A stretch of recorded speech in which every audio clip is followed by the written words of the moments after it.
안녕하세요. 호의가 계속되면 권리인 줄 안다는 말이 정말 틀린 말 하나 없는 것 같아요.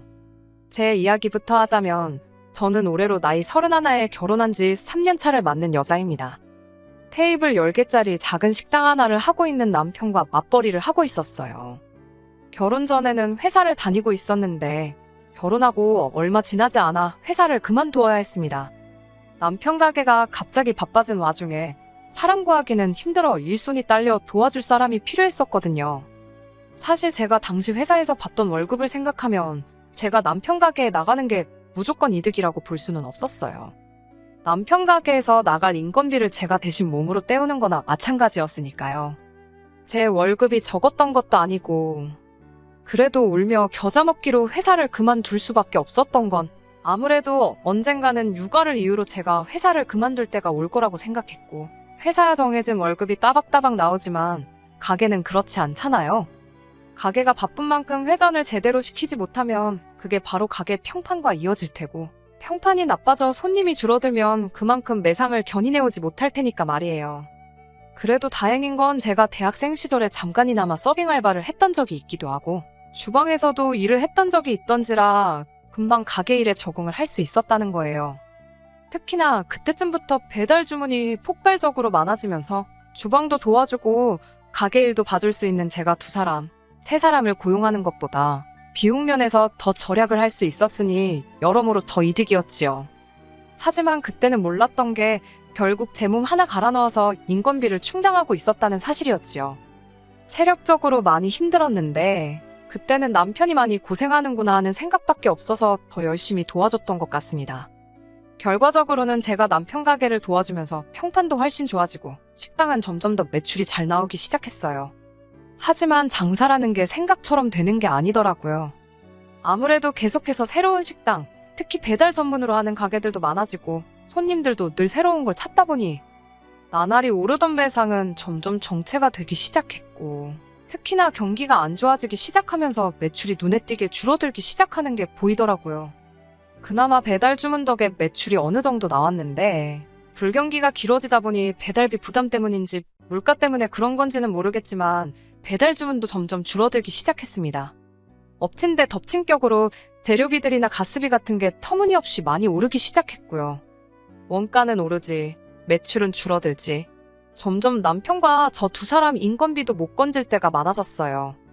가게 일 도와준다고 자녀 계획도 조금 밀어놓은 상황이었는데 가게 장사가 안 되는데 두 사람이 항상 붙어 있으니까 사소한 일로 다투고 이런저런 문제가 많아지더라고요. 그냥 남편 가게가 어떻게 되던 간에 신경 쓰지 말고 내 경력이나 지킬 걸 하는 후회가 생긴 적도 있었고요. 원초적인 문제는 다른 곳에 있는데 그걸 가지고 남편을 원망하고 별것도 아닌 걸로 서로 날 세우고 그러는 게 점점 지쳐가는 와중에 이대로는 안 되겠다 생각해서 저도 큰 결심을 했습니다. 그때쯤부터는 남편도 바쁜 시간에만 직원 한 명 두고 쓰는 게 더 이득이라는 생각을 갖기 시작했던 상황이기도 했고 그래서 저도 가게를 나와 다시 일자리를 찾기 시작했어요. 그래도 거의 대학교 졸업하자마자부터 직장 생활을 했던 터라 제 경력이면 금방 관련 업종에 취직을 할 수 있을 거라 생각했는데 막상 시작해보니 그것도 여의치가 않더라고요. 아무래도 3년에 가까운 시간 동안 경력 단절이 있었기도 하고 업계가 워낙에 트렌드에 민감한 쪽이다 보니 장기간 경력 없이 업계를 떠나 있는 제가 취직하는 건 힘들어 보였습니다. 그래도 하늘이 무너져도 솟아날 구멍이 있다더니 제가 회사 다니던 당시에 아름아름 친하게 지내던 인맥들 덕분에 집에서 프리랜서 형식으로 일감을 받아와 일을 할 수 있었어요. 수입만 따지고 본다면 회사 다니며 월급 받는 것보다도 못한 수준이었지만 남편 가게에서 신경 날카롭게 곤두세우며 있는 것보다는 훨씬 좋았습니다.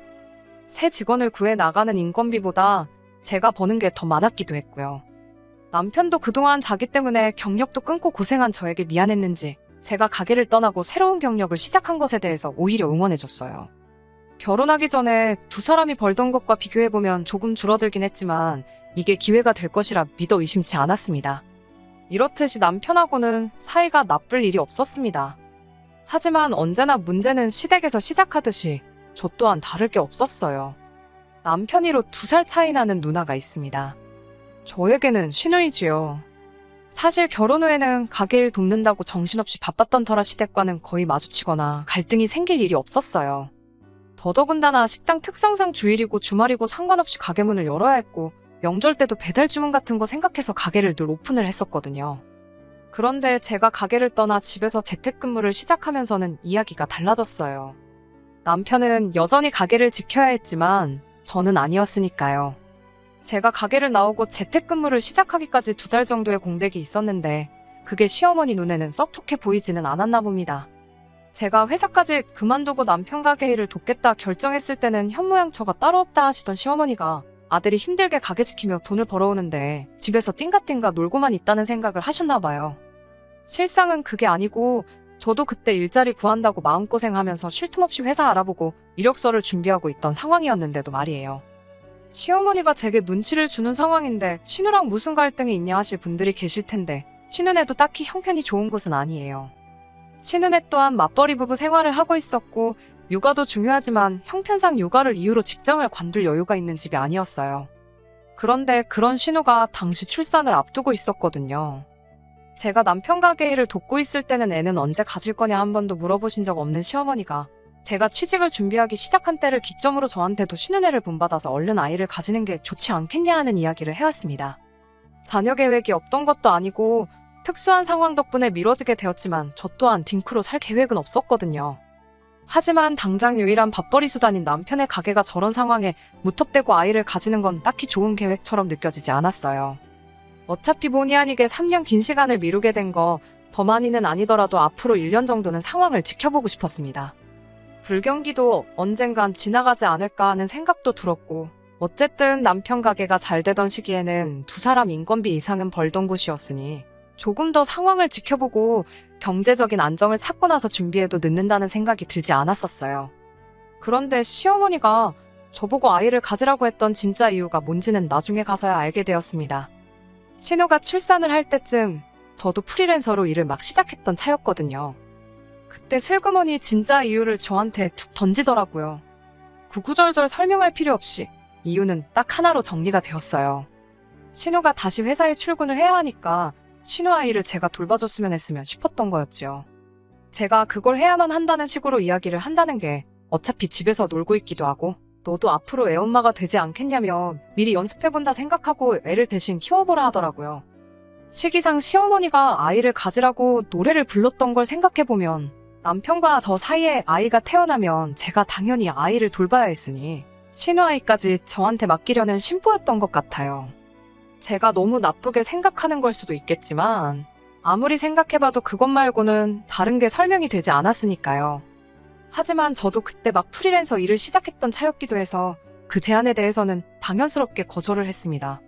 저랑 남편이 결혼 전에 약속한 건 양가 부모님께 작게나마 생활비를 드리기로 한 거였는데 벌이가 어려워진 상황에서도 그 돈을 줄이거나 따로 안 드렸던 적은 없었거든요. 그런데 제가 신우 아이를 봐줘야 한다면 앞으로 생활비를 드리는 걸 장담할 수 없다고 말씀드리니 신우 애 키우라는 이야기는 쏙 들어가더라고요. 다행히 남편도 중간 역할을 잘해준 덕분에 그게 시어머니와 저 사이의 갈등으로 이어진다거나 하지는 않았습니다. 그 후로 그 이야기는 완벽히 정리가 된 거라 생각했는데 6개월쯤 지난 뒤에 신우가 저한테 기니할 이야기가 있다고 저희 집까지 찾아왔어요. 교류도 거의 없이 지내던 신우였는데 기니할 이야기가 있다고 하니 그게 좋은 이야기일 거라는 생각은 들지 않았습니다. 안 좋은 예감은 틀리는 법이 없다더니 신우가 꺼낸 이야기는 결국 시어머니가 저에게 부탁했던 것과 같은 이야기였어요. 그나마 6개월간은 출산휴가를 내서 신우가 직접 아이를 돌보고 있었다고 합니다. 그런데 그 이상은 힘들었나 봐요. 회사에서도 눈치를 주고 신우 책상을 뺀다니 어쩐다니 하는 이야기가 나오기도 하고 그랬다고 하더라고요. 그렇다고 아예 회사를 그만두기에는 심해부 외벌이로는 육아까지 턱도 없다고 자기가 꼭 출근을 해야만 하는 상황이라고 하더라고요. 신우가 하도 간곡하게 부탁했기도 하고 저 또한 다른 이유지만 경력이 단절된 아픔을 누구보다 잘 이해할 수 있는 상황이기도 해서 다시 생각을 해보기로 했어요. 어차피 저는 재택근무로 집에서 일을 할 수 있기도 했고 더군다나 남편 가게 매출이 당장 회복이 될 기미가 보이지 않는 와중이었는데 저 역시 일감이 썩 많이 들어오던 편은 아니었거든요. 좋은 게 좋은 거라는 말도 있잖아요.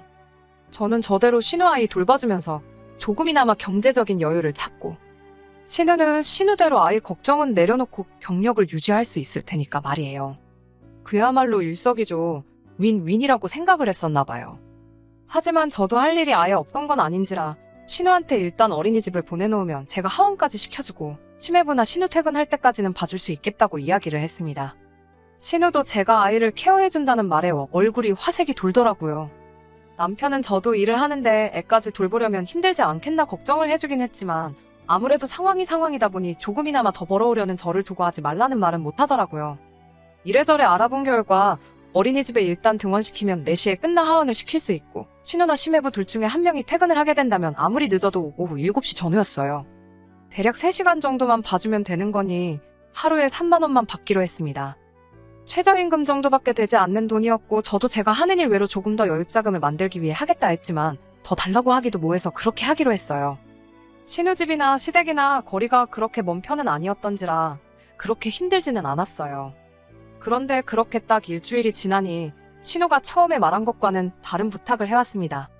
아무래도 출산휴가로 자리를 비운 동안 회사에 미운털이 박힌 것 같으니 남들보다 훨씬 일찍 출근을 해야겠다며 혹시 저한테 아이 등원까지 시켜줄 수 있느냐 부탁을 해왔어요. 저도 집에서 하는 일이긴 하지만 이러나 저러나 일을 하고 있는 거라 그건 좀 힘들겠다 했더니 어차피 재택근무인데 어디서 하는 게 뭐가 문제겠냐며 출근하는 셈 치고 조금 일찍 와서 아이 등원시켜주고 자기 집에서 일을 하면 안 되는 거냐고 계속 부탁을 해왔습니다. 노트북 하나만 가져가면 사실 웬만한 업무는 다 볼 수 있던 상황이기도 해서 그렇게 해주기로 했어요. 점심 식사가 걱정이긴 했는데 신우가 그래도 신경 써준다고 냉장고에 시어머니가 해다 주신 반찬도 꽉꽉 채워두고 그랬거든요. 그런데 그것 또한 처음 몇 주 만이 전부였어요. 제가 반찬 투정을 하거나 그런 게 아니었고 점점 황당한 상황이 이어지기 시작했거든요. 처음에는 그냥 신우가 많이 피곤한가 보다 싶었어요. 아이 등원시켜주고 일하다가 점심때가 돼서 부엌에 가보니까 전날 신우네가 먹은 설거지거리가 그대로 남아있었거든요. 그릇 몇 개뿐이지 뭐가 엄청 많았던 건 아니라서 제가 먹은 거 치우는 김에 같이 해줬어요. 그런데 그 다음날에도 똑같이 설거지거리가 싱크대에 그대로 담겨 있었습니다. 그래서 두 번째에는 그냥 제가 먹은 것만 치우고 말았지요. 그리고 또 그 다음날에 갔는데 전날 낮에 봤던 설거지거리는 그대로 있고 오히려 전날 저녁 식사 설거지거리가 추가가 돼서 쌓여있더라고요. 그래서 일부러 그날은 식사를 나가서 했어요. 그리고 그 다음날 역시나 전날 저녁 식사 설거지거리가 추가돼서 3일치가 쌓여있는 거예요. 회사 일이 암만 힘들다고 해도 그때쯤부터는 조금 의도적인 게 아닌가 싶은 생각까지 들었습니다. 남편한테 이 이야기를 했더니 남편도 설마 누나가 힘들어서 그랬겠지. 저를 시켜먹으려 그런 건 아닐 거라 하더라고요. 그러면서도 살짝 미심쩍은 부분이 있었는지 앞으로는 자기가 가게에서 다음날 먹을 도시락을 만들어서 올 테니 괜히 밥 얻어먹었다는 생각에 설거지 같은 거 해주지 말아라 하더라고요. 엄연히 애 돌보는 거 해주기로 간 거지 집안일 해주러 가는 게 아니지 않냐 하면서요. 서로 불편한 일 만들 필요 없겠다 싶어서 저도 그렇게 하는 편이 낫겠다 생각했어요. 설거지거리가 며칠 동안 계속 쌓여 있었는데 냄새 때문에 그런 건지 아니면 더 이상 쌓아놓으면 자기들 밥 먹을 그릇이 없을까봐 그랬는지 그 다음날에는 설거지가 싹 되어 있었습니다. 하지만 제가 도시락을 싸가지고 다니는 와중에도 여전히 설거지거리가 며칠 내내 쌓여있다가 한 번에 치워지고 그러기를 반복했어요. 그런 걸 몇 번 보니까 그냥 신우가 살림하는 스타일이 저렇구나 하고 말았지요. 결과적으로 보면 그건 신우가 저보고 하라고 쌓아놓았던 게 맞기는 했네요. 하루는 이런 일도 있었습니다.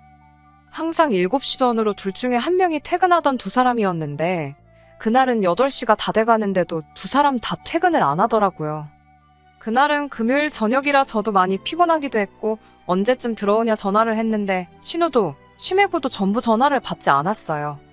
애를 혼자 두고 저 혼자 집에 가버릴 수도 없어서 마냥 기다려야만 했습니다. 그런데 9시가 되고 10시가 돼도 두 사람 다 연락이 통되질 않는 거예요. 그쯤 되니까 두 사람이 연락도 없이 늦어서 화가 나는 게 아니고 무슨 일이 생긴 건 아닌지 걱정이 되더라고요. 시어머니한테 전화를 해봤는데 회사 일 해본 사람이 그 정도도 이해를 못 해주냐며 회사 일이 바쁜가 보다 하고 기다리라는 말만 하더라고요. 연락이 두절된 건데 걱정도 안 되시냐 했더니 일이 바쁘면 전화도 못 받고 그러는 거 아니겠냐 하시는데 제가 회사 일을 안 해본 것도 아니고 암만 바빠도 전화 못 받을 정도로 바쁜 일이 뭐가 있겠어요? 설령 회사 일이 그렇게 바쁘더라 하더라도 다른 사람도 아니고 자기 자식을 맡겨놨는데 제가 설마 애를 두고 집에 돌아가지는 않았을지 걱정이 돼서라도 전화를 하는 게 당연한 거 아니지 않나요? 아니, 저한테 미안해서라도 어떻게든 짬을 내서 전화 한 통을 하는 게 맞다고 생각했어요. 결국 저희 남편까지 가게 문 닫고 같이 신우 집에서 시조카 봐주며 집을 지켜야 했습니다. 그래도 남의 집인데 신우네 안방문 열고 들어가기도 뭐해서 결국 소파에서 남편하고 번갈아 가며 남편이 집에서 가져온 담요 하나 덮고 쪽잠 자면서 자리를 지켰어요. 신우네 부부가 집에 돌아온 건 다음날 점심때나 되어서였습니다. 어디서 뭘 했냐 하니 아이 태어나고 두 사람이 오롯이 보낼 시간이 없어서 아쉬웠는데 마침 당근에 호캉스 예약해둔 걸 못 가게 된 사람이 싸게 매물을 올려놔서 그걸 사가지고 둘이서 하루 푹 쉬다 왔다는 거예요. 남편하고 저는 어이가 없었지요.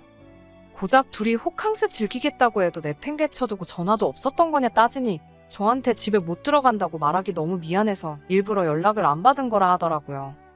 그 와중에 시어머니한테는 연락을 해서 제가 신우를 찾아도 모르는 척 해달라고 부탁을 했었나 봐요. 그러니 별 걱정 없어 보이던 시어머니의 태도가 왜 그랬던 건지 이해가 가더라고요. 그때쯤부터는 저도 더 이상 좋은 마음이 들지가 않더라고요. 그래서 신우한테 저도 불편한 거 참고 신우내서 일을 하고 있던 거였는데 더는 못 해주겠다고 했어요. 호캉스까지 즐길 여유면 이제 회사에서도 눈치 볼 일도 따로 없는 것 같으니 그냥 원래 하기로 했던 대로 하자 했습니다. 저는 그냥 아이 하원시켜주고 두 사람 퇴근할 때까지 아이 돌봐주는 것까지만 하겠다 했어요. 신우는 이제 와서 그러는 게 어딨냐 따지고 싶어하는 분위기였지만 아무래도 지들이 저지른 짓이 있으니 딱히 다른 말은 못하더군요. 아무튼 여차저차 그렇게 한 달이 지났습니다. 일주일에 15만 원씩 하고 신우 때문에 밤새야 했던 하루를 추가해서 50만 원을 달라고 했어요. 설거지나 호캉스 등등으로 스트레스 받은 거 생각하면 50만 원, 사실 돈을 벌었다는 생각도 들지 않았습니다. 그런데 입금했다는 신우 연락을 받고 통장을 확인해보니 어이가 없어서 웃음조차 나오질 않더라고요. 통장에 신우가 돈을 보내긴 했는데 들어온 액수가 받아야 할 돈의 반절인 25만 원 밖에 되지 않았으니까 말이에요. 신우한테 다시 연락을 했어요. 25만 원은 뭐 현금으로 주시려고 그런 거냐 물으니 신우가 오히려 어이가 없다는 듯이 저한테 큰 소리를 내더라고요. 아무리 생각해봐도 자기가 손해라는 거예요. 하루 꼴랑 3시간 봐주고 그 큰 돈을 받아가냐고 성질을 부리면서 자기들도 저 때문에 추가적으로 나가는 비용이 더 많다고 오히려 큰 소리를 내며 따지고 들더라고요.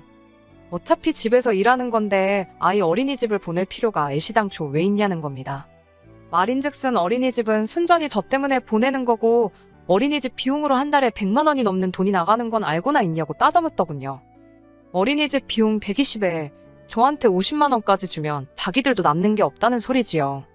신우한테 억지 부리지 말라고 어린이집 안 보내고 저한테 시간당 10,000원씩 준다 치고 계산해보라고 했어요. 하루 10시간이면 10만 원이고 주당으로 따지면 50씩이다. 한 달이면 최소 200만 원씩 나가는 걸 모르겠느냐 따졌지요. 그랬더니 신우가 저보고 그게 문제라는 겁니다. 애초에 가족 좋은 게 뭐냐고 서로 돕자고 있는 게 가족인데 저한테는 가족이 돈벌이 수단으로밖에 보이지 않느냐면서 따지고 드는 겁니다. 어차피 집에만 있는데 애 좀 그냥 봐줄 수 있는 거 아니냐고 하면서 제가 그렇게 먼저 돈을 밝히고 드니 자기도 똑같이 나온 거라나요. 그렇게 하나하나 계산해서 따지는 제가 괘씸해서 자기도 뺄 거 빼고 주는 거라고 하는데 뭔 소리를 하는가 했더니 그동안 제가 신우집에서 일을 했으니 공간 사용료부터 해서 저 먹으라고 시어머니가 해준 반찬값에 전기세까지 다 포함한 거라고 하대요. 그때 설거지 이야기도 하더라고요. 밥은 공짜로 얻어먹어놓고 설거지도 안 해놓고 저보고 사람이 참 못 배웠다고 드는데 누가 누굴 욕하는 건지 싶었지요. 애 키우는 거 연습시켜주는 셈이나 마찬가지니 오히려 자기들이 저한테 돈을 받아도 모자라다는 소리를 하는데 조목조목 따지고 들자면 신우가 찍소리도 못하게 만들어줄 수 있었지만 그렇게 하진 않았어요. 하지만 뭐 저도 제 시간 투자해서 애 봐주는 거나 마찬가지인데 이런 소리까지 들어야 할 이유가 있나 싶기도 하고 신우 계산대로라면 한 달에 꼴랑 20만 원 더 벌자고 이러고 있을 이유도 없겠더라고요. 차라리 인형 누나를 붙여도 이것보단 더 벌겠다 싶어서 그냥 신우한테 애 봐주는 건 오늘로 끝이다 선언하고 신우집 나와버렸네요. 가만히라도 있었으면 중간이라도 갔을 신우네는 결국 난리가 났어요. 어린이집이야 계속 보낸다고 쳐도 4시에는 하원을 시켜줘야 하니 중간에 신우가 일찍 퇴근할 수도 없는 상황이었으니까요. 결국 신우는 시어머니에게 도움을 요청했다고 합니다. 저한테는 연습하는 셈 치고 공짜로 신우 애를 키워달라는 시어머니였는데도 자기 딸 자기 손자 봐주는데 그냥 해주긴 싫으셨나 봐요. 신우한테 한 달에 250만 원씩 달라고 하셨다네요. 그런데 신우벌이가 딱 그 정도였거든요. 신우 딴에는 또 밑빠진 독에 물 붓는 기분이었나 봐요. 결국 저한테 다시 연락을 해오더라고요. 변명이랍시고 한다는 게 그게 다 시어머니 생각에서 나온 거였다며 시어머니와 저를 이간질까지 하려들대요. 제가 신우 아이를 공짜로 봐주는 게 맞다고 자꾸 시어머니가 옆에서 바람을 넣는 바람에 그렇게 된 거였다고 미안하다고 사과를 해오더라고요. 돈 줄 거면 집안일이라도 시키라던 시어머니 말 때문에 설거지도 저한테 떠넘기려고 했던 거라고. 연신 미안하다고 사과를 하면서 이게 다 시어머니 탓이라고 원래 하던 대로 하자면서 저를 설득하려 들길래 신우한테 좋은 생각이 있다고 말하고 제 생각을 말해줬네요. 시어머니한테 250씩 드리고 식사 준비며 설거지에 청소까지 다 시키시라. 그리고 공간 사용료를 시어머니한테 청구를 해서 한 달에 100만 원씩 돌려받으시라고요. 저한테 했던 거랑 똑같이 말이죠. 그러면 신우도 그렇게 손해보는 게 아닌 거 아니냐고 말했더니 신우가 꿀먹은 벙어리가 돼서 아무 말도 잊지 못하다가 전화를 끊어버리더라고요. 결국 신우는 직장을 그만두고 자기가 직접 아이를 키우기로 결정했다고 합니다. 경력이 끊긴 아픔을 누구보다 잘 이해할 수 있는 저였지만 신우가 그렇게 된 건 자업자득이라고 생각해요. 이번 사건으로 인해서 저는 시어머니와 사이가 많이 나빠졌고 신우랑은 거의 연을 끊은 거나 마찬가지처럼 지내고 있어요. 솔직히 연을 끊는 게 두렵다거나 무섭다거나 하지는 않아요. 오히려 연 끊고 지내면 저한테는 더 이득이지 않나 싶어요. 남편이 중간에서 난처하긴 하겠지만 이번에 남편도 신우와 시어머니한테 당한 게 있으니 쉽게 풀 것처럼 보이진 않네요. 끝까지 들어주셔서 감사합니다. 오늘의 사연은 여기까지입니다. 구독과 좋아요, 알람 설정 부탁드리고 더 좋은 사연으로 다시 찾아뵙겠습니다. 감사합니다.